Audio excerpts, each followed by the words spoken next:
नमस्कार दोस्तों, आप लोगों का स्वागत है यूट्यूब चैनल में। और मैं हूं आपके साथ सौरभ यादव। आज हम लोगों ने हिंदी विषय व्याकरण पढ़ रहे थे और हिंदी विषय में पढ़ते पढ़ते हम लोगों ने समास शुरू किया था। और समास में हम लोगों की अब तक की पढ़ाई पहुंच चुकी थी तत्पुरुष समास तक। तो आज हमारा टॉपिक है तत्पुरुष समास। आइए पढ़ते हैं। थोड़ी लंबी क्लासेज होंगी लेकिन बहुत तरीके से शालीनता के साथ पढ़िएगा, एक भी क्वेश्चन बाहर नहीं जाएगा। चलिए आइए शुरू करते हैं। और आप लोग कैसे हैं? बढ़िया, एकदम चंगा। पढ़ाई लिखाई भी अच्छी चल रही होगी, उम्मीद करता हूँ। पढ़ते रहिए गुरु, क्योंकि पढ़ाई है जो आगे चल के आपको बहुत कुछ देने वाली है। बाकी दुनिया में और कोई है नहीं। चलिए आइए शुरू करेंगे तत्पुरुष समास। देखिए, पहचान के तौर पे मैंने लिख रखा है, जिस तरीके से मैंने नोट बनाया है उसी तरीके से आप भी बनाएंगे, ठीक है। तो इस समास का जो पहला पद होता है वो गौण होता है, मतलब इसमें गौण होने का मतलब इसकी वैल्यू कम होती है। जबकि इस समास में जो दूसरा पद होता है वो प्रधान होता है, उसकी वैल्यू ज़्यादा होती है। मतलब तत्पुरुष समास को अगर समझना है तो आपको द्वितीय पद को ज़्यादा फोकस करना पड़ेगा। अगर द्वितीय पद के बारे में आप समझ गए तो आप आसानी समझ पाएंगे। और द्वितीय जो पद होता है वो ज़्यादातर प्रायः क्या होता है, संज्ञा होती है या विशेष से होती है। इसके अनुसार ही लिंग वचन का प्रयोग किया जाता है। तो मैं आपको बताऊं कि आपने कोई समास अगर लिखा, कोई भी समास आपने लिखा और उसको दो पदों में तोड़ दिया, पहला पद प्लस दूसरा पद, और इस मिलने के बाद कुछ एक शब्द ऐसा कुछ बड़ा सा बना, तो ध्यान में रखेंगे इसमें होता क्या है कि शुरू का पद ले लिया जाता है और अंतिम पद लिया जाता है। जो बीच में जितने पद यूज किए जाते हैं उनका लोप हो जाता है। क्या हो जाता है बाबू? लोप हो जाता है, अर्थात वे पद खत्म हो जाते हैं। तो तत्पुरुष समास की परिभाषा के तौर पे लिखेंगे, जब किसी समास में पहला पद और अंतिम पद ले लिया जाए, बीच के पद का लोप हो जाए, वे समास तत्पुरुष समास कहलाते हैं। जिसमें पहला पद गौण होता है जिसकी वैल्यू कम होती है और दूसरा पद प्रधान होता है जो प्रमुख होता है, उसके हिसाब से तत्पुरुष समास को समझा जाता है। अब आपको परिभाषा पूरे तरीके से समझ में आ गई है। अगली बात समझेंगे। कह रहा है कि जब हम समास विग्रह करते हैं तो कर्म कारक से लेकर अधिकरण कारक विभक्ति चिन्हों का प्रयोग किया जाता है। अब ये कर्म कारण से लेकर अधिकरण कारक तक जो विभक्ति चिन्ह होते हैं क्या होते हैं, ये आगे आपको मिलेगा, परेशान होने की जरूरत नहीं है। जैसे हम लोग कर्म वो पढ़ते हैं ना, कारक पढ़ते हैं, कर्ता ने कर्म को करण से के द्वारा संप्रदान के लिए अपदान से अलग होने के अर्थ में संबंध का के की रा रे री ना ऐसे करके है, वो सब चीज़ें आती हैं विभक्ति में, कारक में आती हैं। उसको मैं अभी आगे बताऊंगा जहां आएगा। अब आगे बात करेंगे हम लोग समास के भेद। देखिए कई तरीके से क्वेश्चन पूछे जाएंगे, ध्यान से समझेंगे। अगर वो कहे समास के कितने भेद होते हैं तब आपको बताना है कि समास के 3 भेद होते हैं। लेकिन अगर वो ये कहे कि तत्पुरुष के कितने भेद होते हैं तब आप 3 बताएंगे। जबकि अगर वो ये कहे कि तत्पुरुष समास के कितने उपभेद होते हैं तो 6 बताएंगे। भाई एकदम दिमाग में भर लीजिएगा, नहीं तो गड़बड़ हो जाएगा।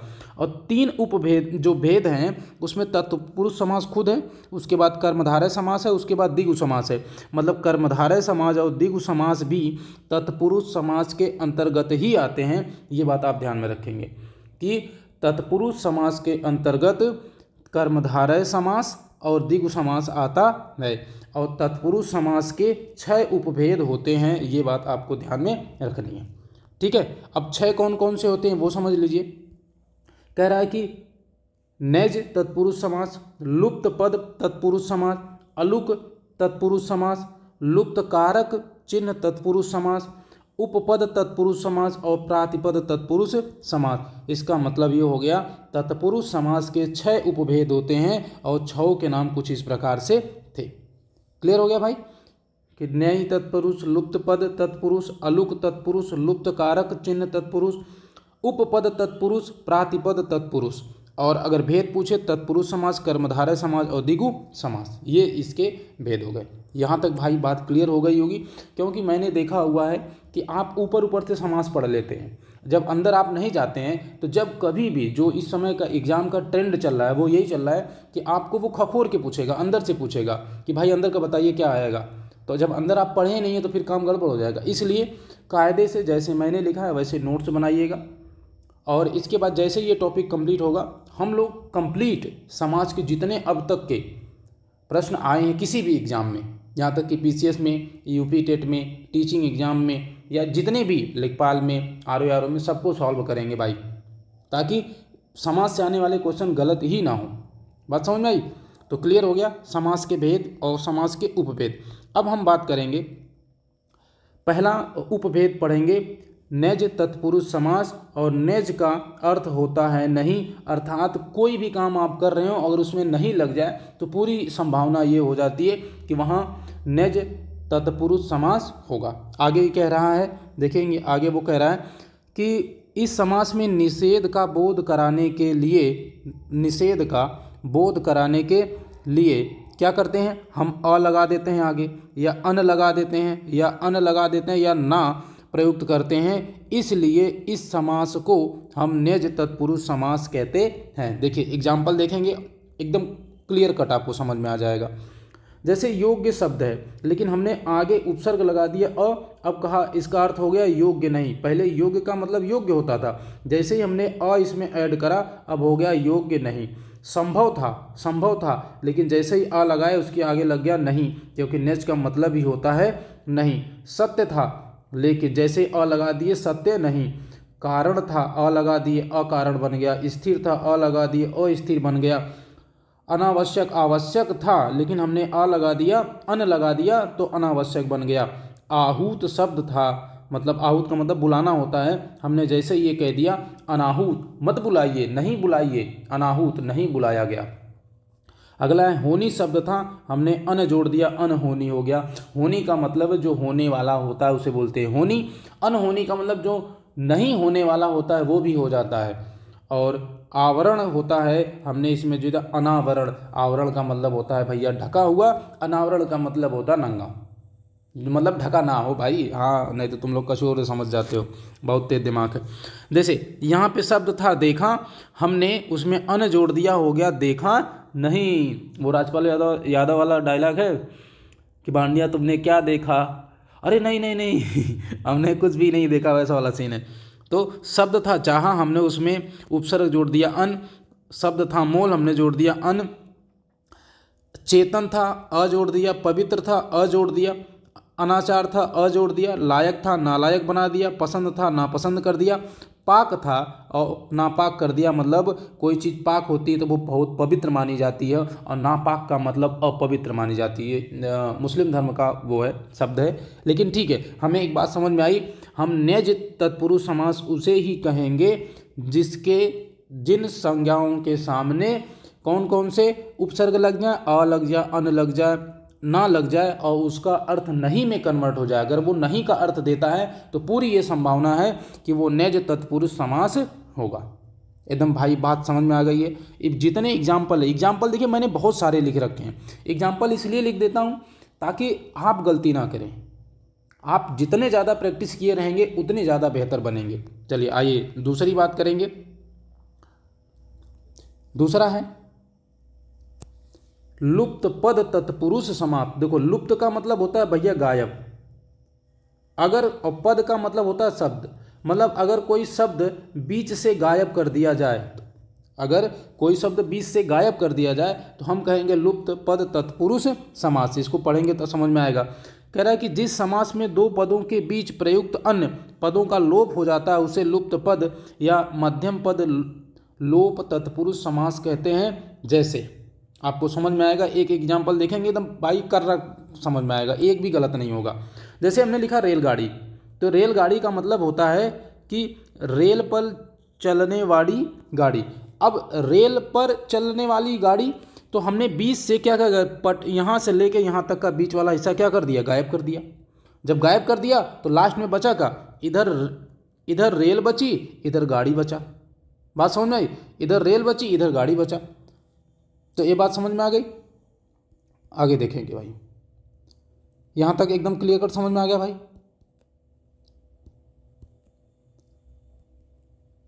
एक मिनट, हाँ ठीक है। अब एक, जैसे हमने लिखा कि एक शब्द था मालगाड़ी, तो हमने क्या करा है कि इधर से यहाँ वाले से हमने माल को रहने दिया और गाड़ी को रहने दिया, लेकिन ढोने वाली जो थी उसको हमने गायब कर दिया, तो बन गया क्या, मालगाड़ी। जैसे हम कह रहे हैं कि वन में रहने वाला मानुष, तो हमने क्या करा, बीच वाला जो है ये रहने वाला मानुष को गायब कर दिया, इधर बच गया वन, इधर बच गया मानुष, और मिल के शब्द बन गया वन मानुष। तो लुप्त पद तत्पुरुष का मतलब है कि बीच वाला जो शब्द होगा वो गायब कर दिया जाएगा।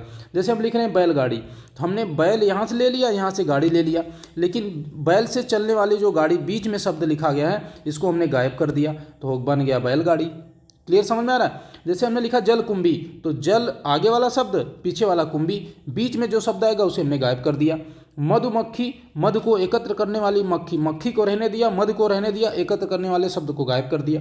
जैसे कन्यादान है, तो हमने कन्या को रहने दिया और दान को रहने दिया, तो को दिया जाने वाला या को दिया हुआ या का जो संबंध कारक या संबंध कारक में आएगा, लेकिन हम यहाँ समझाना चाह रहे हैं कि पदों का लोप कैसे हो रहा है, जो बीच के शब्द हैं वो गायब कैसे हो रहे हैं। ये बात समझ में आ गई?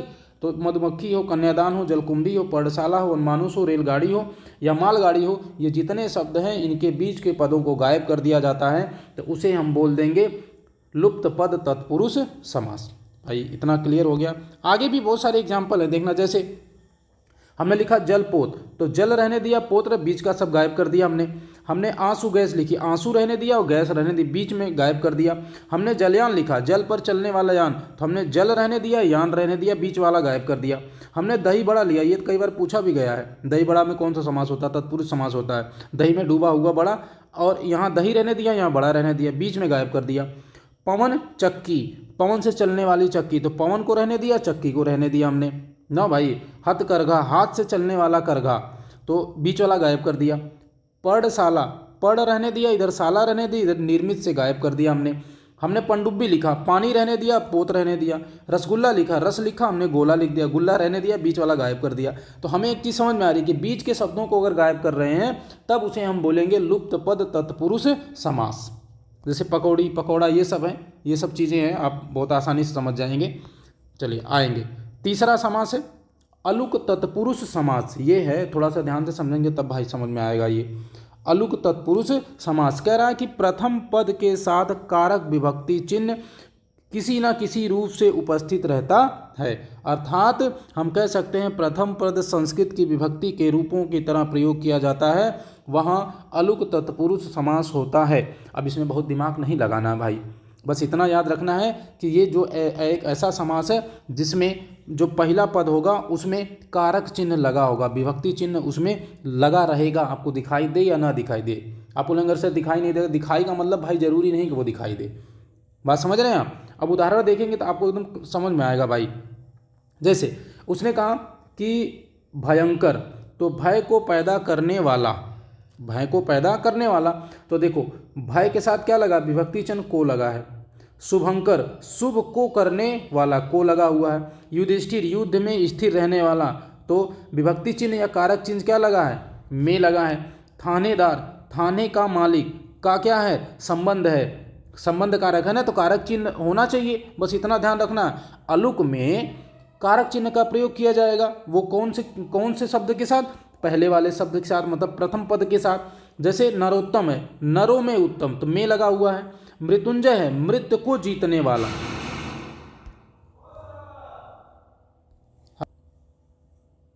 देखिए आगे है, जैसे लिखा उसने वसुंधरा, तो वसुंधरा में हम क्या करेंगे, वसु को धारण करने वाला, तो संबंध कारक जो मिल रहा है वो को मिल रहा है। आगे के एग्जाम्पल में आप देख लेंगे, जैसे सरसिज है, तो तालाब में जन्म लेने वाला, सरिस प्लस जा, ये देखिए मैंने वो कर दिया, संधि विच्छेद कर दिया ताकि आपको आसानी से समझ में आ जाए। तो लेकिन एक बात आपको समझ रहे हैं कि अगर जहाँ अलुक तत्पुरुष समास होगा, प्रथम पद में कारक चिन्ह या विभक्ति चिन्ह उसमें रहेगा, किसी प्रकार से उपस्थित रहेगा, वो हो जाएगा अलुक तत्पुरुष समास। और अगर आप छोटा मोटा वनडे एग्जाम दे रहे हैं ना, तो इतना भीतर लेके नहीं जाएगा आपको, वो ऊपर से ही पूछ लेगा कि अब उसमें ये नहीं पूछेगा कौन सा तत्पुरुष समास है, बस इतना पूछेगा तत्पुरुष समास है कि नहीं है। लेकिन अगर थोड़ी सी मेहनत करके आपसे पूछ लेगा और नहीं पढ़े रहेंगे तो आपका मोए एग्जाम हो जाएगा भाई, इसलिए थोड़ा ध्यान में रखिएगा। आगे है नंबर 4, नंबर 4 है लुप्त कारक चिन्ह तत्पुरुष समास। देखेंगे भाई लुप्त कारक चिन्ह तत्पुरुष समास क्या है।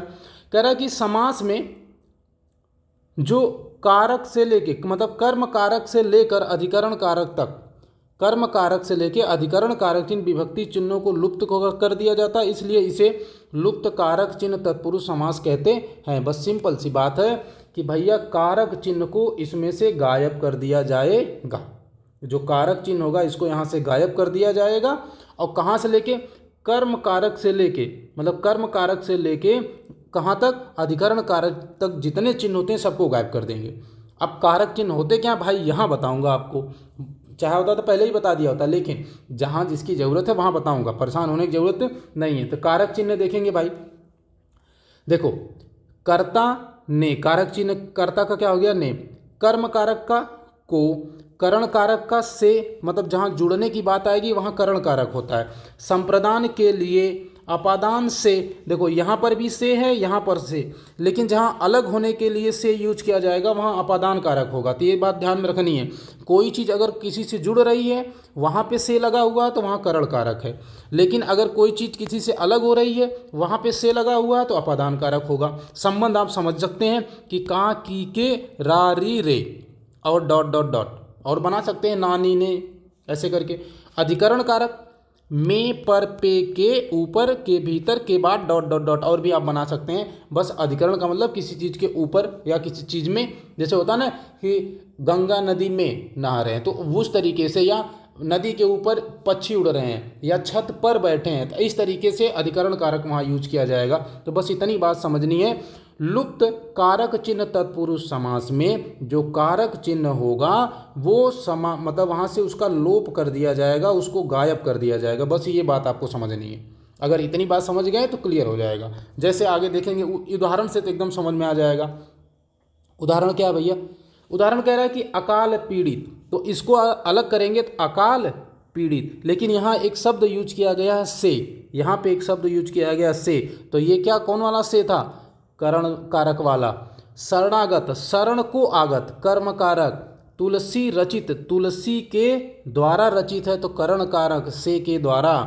मंत्री परिषद, मंत्रियों की परिषद, संबंध कारक का, की, के, रारी, रे। विधान परिषद, विधान या कानून के लिए परिषद है, संप्रदान कारक। और पदच्युत, पद से च्युत मतलब पद से हटाया गया है तो यहाँ पे जो से लगा हुआ वो अपादान कारक हो जाएगा। पशु बलि, पशु की बलि दी जा रही है इसलिए का, की, तो संबंध कारक।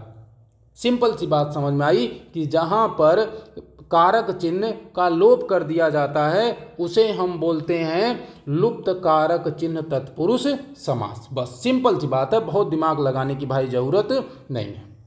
यहाँ तक भाई क्लियर हो गया। आगे आएंगे भाई, देखेंगे अब जो कहानी शुरू होगी यहाँ से क्वेश्चन पूछा जाएगा, लेकिन है बहुत आसान गुरु, देख के डरिएगा नहीं अरे अब कर्म तत्पुरुष समास को कैसे पढ़ाना, नहीं भाई बहुत आसान है यार, इतना आसान तरीके से पढ़ा रहे हैं ना। अगर आप इतना नोट्स इतना पढ़ लेंगे ना तो समाज से अगर कोई क्वेश्चन आ गया तो एक को गलत नहीं होगा, एक को क्वेश्चन नहीं गलत होगा। और उतना ही नहीं, देखेंगे जितने इतना ज़्यादा एग्जाम्पल करवा दे रहे हैं कि यही एग्जाम्पलों में से कोई न कोई आ ही जाएगा आगे पीछे घूम घाम के, समझ रहे हैं। जहाँ जाइएगा हमें पाइएगा, हमारे बिन कहाँ जाइएगा, ऐसा कुछ भौकाल है गुरु। अगला है कर्म तत्पुरुष समास, और कर्म का जो कारक चिन्ह होता है वह को होता है, अर्थात जब हम उसका विच्छेद करेंगे या विग्रह करेंगे, विच्छेद तो संधि के लिए होता है, जब हम उसका विग्रह करेंगे तो उसके बीच में आपको को जरूर मिलेगा, जहाँ को मिलेगा आप तुरंत मारेंगे वो कर्म कारक है। जैसे समझे कह रहा है कि जब दोनों पदों के बीच प्रयुक्त विभक्ति चिन्ह को का लोप हो जाता है तो वहाँ कर्म कारक रूप होता है, इसलिए इसे कर्म तत्पुरुष समास कहते हैं। बस इतना रखना है कि जब आप उसका विग्रह करें बीच में अगर को आए तो वहाँ कर्म तत्पुरुष समास होगा। देखेंगे एग्जाम्पल देखेंगे तो एकदम सनासन समझ में आएगा भाई। देखो जैसे मनोहर हर है तो मन को हरने वाला को मिला आपको, और को इसका कारक चिन्ह है। चित को चुराने वाला चित चोर को मिला यहाँ पे। मरणातुर मरने को आतुर, मरने को आतुर मतलब हो सकता है कि इनकी बीवी छोड़ के चली गई होगी, गर्लफ्रेंड छोड़ दी होगी, तुम्हारे बिना मर जाएंगे आहा है, तो मरने को आतुर। दिल तोड़ दिल को तोड़ने वाला बेवफा बोलते हैं। हाँ मुंह तोड़ मुंह को तोड़ने वाला लड़ाई झगड़ा करने वाला। ठीक है, आप एक चीज़ देख रहे हैं यहाँ पर हर जगह को मिल रहा है, तो अगर जहाँ पर भी को मिले तो हम उसे बोलेंगे कर्म तत्पुरुष समास, क्योंकि कर्म का जो कारक चिन्ह है वो होता है को, अब देखिए जेब कतरा, जेब को कतरने वाला, जेब को कतरने वाला, सर्वज्ञ सबको जानने वाला, सब कुछ जानने वाला, व्यक्तिगत व्यक्ति को गत मतलब पर्सनल किसी के बारे में कुछ बोलना उसे बोलते हैं व्यक्तिगत, जितेंद्रिय इंद्रियों को जीतने वाला मतलब इंद्रियों को बस में कर लेना, जैसे होते हैं नागा साधु देखे होंगे वो लोग अपनी इंद्रियों को बस में कर लिए होते हैं, जैसे जैन साधु होते हैं वो लोग अपनी इंद्रियों को बस में कर लिए होते हैं, मतलब जब वो चाहेंगे तभी उनकी इंद्रियां काम करेंगी और नहीं चाहेंगे तो नहीं करेंगी। बात समझ में आई। और है विकास को उन्मुख, तो यहाँ पे हर जगह आपको को शब्द मिला है, तो इससे आपको समझ में आ जाना चाहिए कि भैया कर्म तत्पुरुष समास में हमें क्या सिर्फ ढूंढना है को, अगर हम उसका विग्रह करते हैं और हमें को शब्द मिल जाता है तो हम कहेंगे तुरंत कि वहाँ पे कर्म तत्पुरुष समास होगा। जय भारत। चलो आगे आ जाए। आगे है भैया करण तत्पुरुष समास। देखो यहाँ पे मुन्ना का लिखा है करण तत्पुरुष समास, और करण का जो कारक चिन्ह होता है वो होता है से के द्वारा, और ये तब यूज किया जाता है जब वहाँ जोड़ने की बात आए। किसकी बात आए भाई? जोड़ने की बात आए, तब हम यूज करते हैं करण तत्पुरुष समास की। जैसे मदांत लिखा है, मदांत मद से अंधा, तो यहाँ से मिला। धर्मांध धर्म से अंधा, जन्मांध जन्म से अंधा। अब एक बात समझिएगा, यहाँ पे अपादान क्यों हो जाएगा? यहाँ पे दोनों चीज़ें लिखी गई हैं, यहाँ आप देखेंगे तो आपको थोड़ा सा डाउट वाला है। ये दोनों जो एग्जाम्पल लिखे हैं यहाँ से, इन दोनों में डाउट इसलिए आपको थोड़ा सा क्लियर कर देता हूँ। लिखा है जन्म से अंधा, जन्म से यहाँ ऐड होने की बात ही नहीं, वो अंधा हो जाए, मतलब ऐसे समझो जन्म से ही है, वो अंधा जन्म से ही है, तो इसलिए अपादान की तरफ आप जाएंगे। अलग हो रहा है ना भाई, पहले दिखाई देता था बाद में नहीं दिखाई देता है। आदिवासी आदि से वासी, पहले वो जो जहाँ पे रहता था वहाँ से वास करने की बात हो रही तो अपादान हो जाएगा। तो इन दोनों को ध्यान में रखेंगे भाई, मतलब आपको लगता है कि ऐसा हो जाएगा लेकिन एग्जाम में गड़बड़ हो जाएगा गुरु, इसलिए थोड़ा सा ध्यान रखेंगे। बाकी पथ से भ्रष्ट, तुलसी कृत, तुलसी के द्वारा लिखा गया या तुलसी से कृति, तुलसी के द्वारा यहाँ होगा। अकाल पीड़ित, अकाल से पीड़ित, देख रहे हैं से मिल रहा है। मद माता, मद से माता। मुँह मांगा, मुँह से मांगा हुआ। हस्त लिखित, हाथ से लिखा हुआ। आपको एक बात समझ में आई कि अगर हम किसी का विग्रह करते हैं और विग्रह करने के बाद वहाँ पे आपको से या के द्वारा शब्द मिलता है तो वहाँ पे कहानी हो जाएगी करण तत्पुरुष समास, क्योंकि करण का कारक चिन्ह होता है से के द्वारा, और उसका विग्रह करेंगे आपको हर जगह से करके आप मिलता चला जाएगा। चलिए आगे आएंगे 3 नंबर पे। 3 नंबर पे क्या है? संप्रदान तत्पुरुष समास। संप्रदान तत्पुरुष समास, और संप्रदान तत्पुरुष समास के लिए विभक्ति कारक होता है के लिए, मतलब आप जब विग्रह करेंगे तो हर जगह के लिए आपको मिलेगा। जैसे देशभक्ति, देश के लिए भक्ति, समझ रहे हैं बाबू। रंगमंच, रंग के लिए मंच। घुड़साल, घोड़ों के लिए साल। रणभूमि, रण के लिए भूमि। रसोई घर, रसोई के लिए घर। चिड़ियाघर, चिड़ियों के लिए घर। गौशाला, गाय के लिए घर। व्यायामशाला, व्यायाम के लिए शाला। पुस्तकालय, पुस्तक के लिए आलय। विद्यालय, विद्या के लिए आलय। हवन सामग्री, हवन के लिए सामग्री। आपने एक चीज़ देखा कि संप्रदान तत्पुरुष समास में के लिए शब्द आता है, तो जितने एग्जाम्पल आपने देखे हैं हर जगह के लिए हो गया। एक बात समझ आई आपको कि अगर आप किसी भी समास का विग्रह करते हैं और विग्रह करने के बाद वहाँ पे के लिए शब्द आपको मिल जाता है, वहाँ पे आपको के लिए शब्द मिलता है, तो आप तुरंत कहेंगे वहाँ पे संप्रदान तत्पुरुष समास होगा। भाई इसके लिए कारक चिन्ह जरूर याद रखेंगे। अगर कारक चिन्ह नहीं याद है तो आप विग्रह नहीं कर पाएंगे, उटपटांग विग्रह करेंगे, फिर कहानी गड़बड़ हो जाएगी। तो ये बात ध्यान में रखने वाली है, समझ रहे हैं भाई।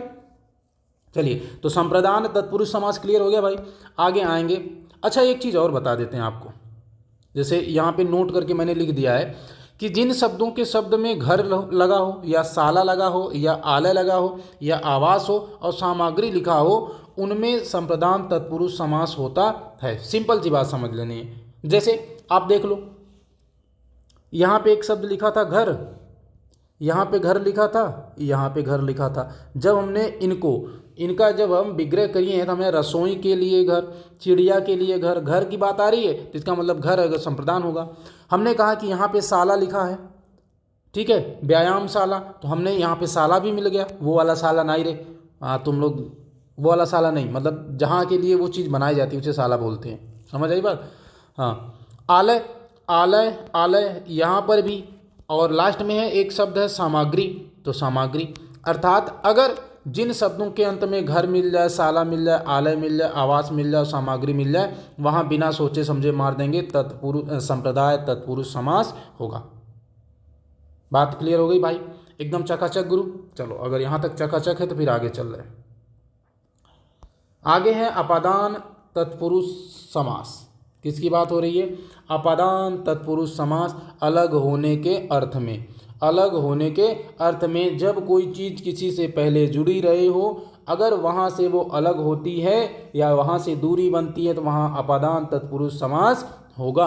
अब देख लो भैया कैसे होगा कि बाई द वे आपकी किसी से बात होती है और बाद में बीच में ब्रेकअप हो गया तो वहाँ क्या हो जाएगा? अपादान हो जाएगा। समझ रहे हैं आप? तो कह रहा है कि दोनों पदों के बीच जो विभक्ति पद होगा, चिन्ह होगा, से उसका लोप हो जाता है।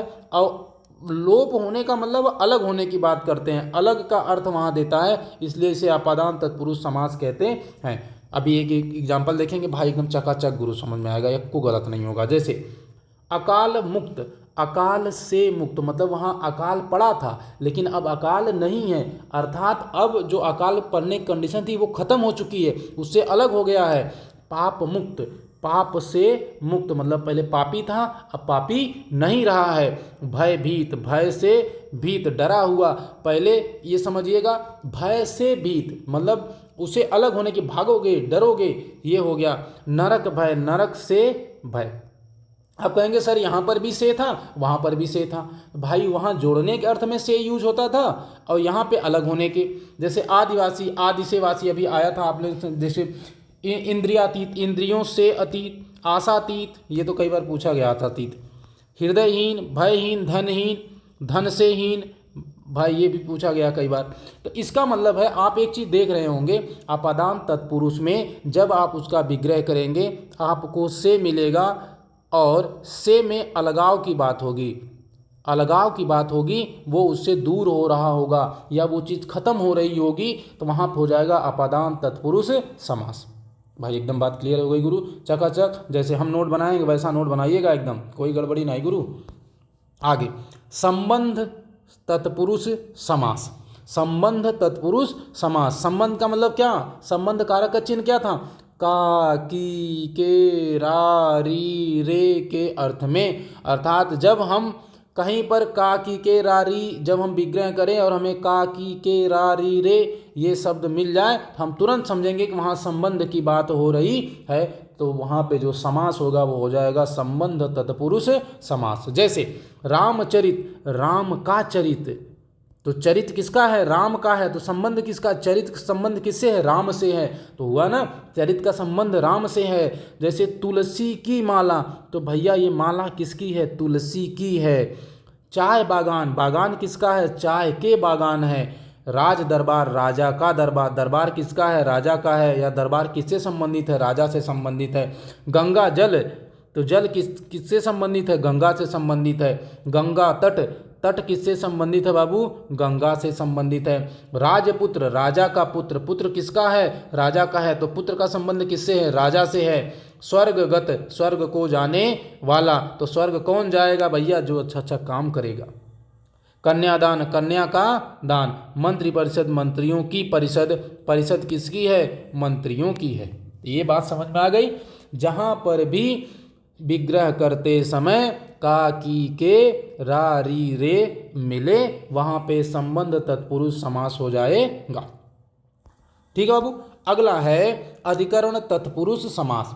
अधिकरण तत्पुरुष समास, आप एक चीज़ देखेंगे कि अगर किसी समाज का विग्रह करने पर, ध्यान से समझेंगे बाबू, किसी का विग्रह करने पर में, पै, पर मिले और उसका लोप हो गया हो तो वहाँ पे अधिकरण तत्पुरुष समास होगा। उदाहरण देखेंगे भाई, एकदम बात क्लियर हो जाएगी गुरु, मजा आ जाएगा।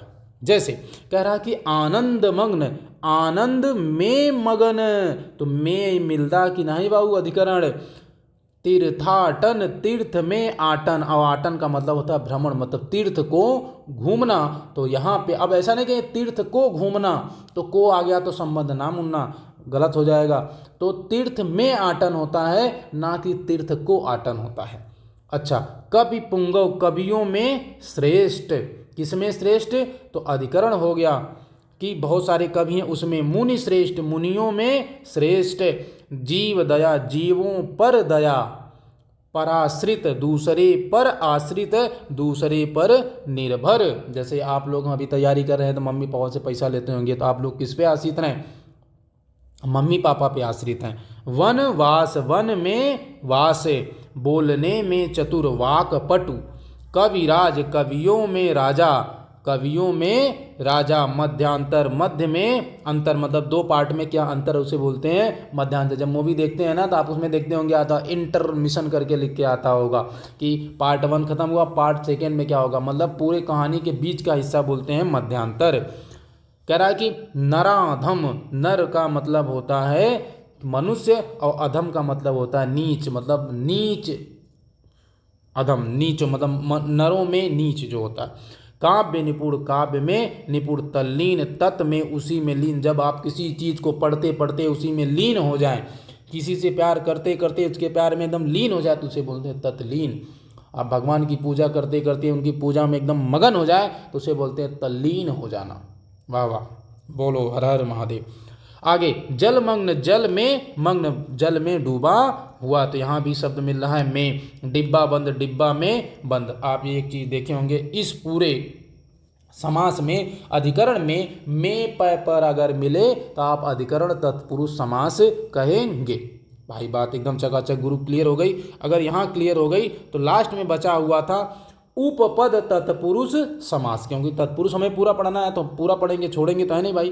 कह रहा है कि देखो इसमें क्या कह रहा है, कह रहा है कि सर समास में दूसरा पद कोई ना कोई प्रत्यय होता है। अब अगर आप प्रत्यय पढ़े हैं तो आपको समझ में आएगा, नहीं पढ़ेंगे तो मोह मोह हो जाएगा, मोह मोह हो जाएगा। और क्या, अरे नहीं पढ़े हैं तो भाई यहाँ थोड़ी अब हम प्रत्यय पढ़ाएंगे आपको समास में। हाँ, उपसर्ग प्रत्यय समझ गए ना, प्रत्यय का मतलब पीछे लगा हुआ, उपसर्ग का मतलब आगे लगा हुआ। अरे भाई साहब एकदम मज़ा आ गई। प्रत्यय का मतलब अगर समझ जाओ तो कोई शब्द होगा, उसके पीछे अगर कोई चीज़ ऐड है तो इसको बोलते हैं प्रत्यय। समझ आई बात, उसके पीछे लगा होता है। जैसे अभी पता चल जाएगा क्या होता है प्रत्यय, समझ में आ जाएगा भाई। इतना दुखी नहीं होते हैं, हाँ एकदम नाराज़ हो जाते हैं। इतना नाराज़ तो बीवी नहीं होती जितना आप लोग हो जाते हैं, पुण्य पुण्य।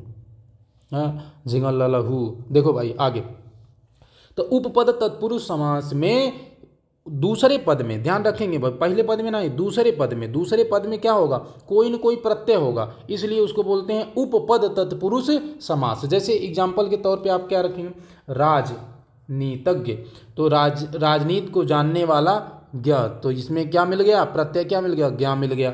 सर्वज्ञ, प्रत्यय क्या मिल गया, ज्ञ मिल गया। सर्व मतलब सब कुछ जानने वाला। अब इसमें स्वर्ण है, प्रत्यय क्या मिल गया, कार। चर्म, कार। दीन, कर। नभ, चर। स्वर्ग, स्वयं को गमन करना या तेली, तेल का काम करने वाला। अफीमची, अफीम का काम करने वाला। तो आप एक चीज समझिएगा, अगर किसी शब्द में प्रत्यय, लास्ट में प्रत्यय मिलता हो तो वहाँ उपपद तत्पुरुष समास होगा। बस इतनी बात याद रखेंगे गुरु, एकदम चकाचक हो जाएगा, कोई दिक्कत नहीं है। ठीक है, अगर अब भी कोई दिक्कत है, कहीं डाउट है, कहीं कोई गलती है तो कमेंट बॉक्स में ज़रूर बताएंगे, और चैनल को सब्सक्राइब करेंगे, दोस्तों में शेयर करेंगे। इतना बढ़िया मटेरियल है गुरु, आप पैसा दे के भी इतना बढ़िया मटेरियल नहीं पाओगे। तो इसलिए पढ़ते रहिए, मुस्कुराते रहिए। मिलेंगे अगले वाले सेशन में, तब तक के लिए सबको जय हिंद, वंदे मातरम, जिंदाबाद।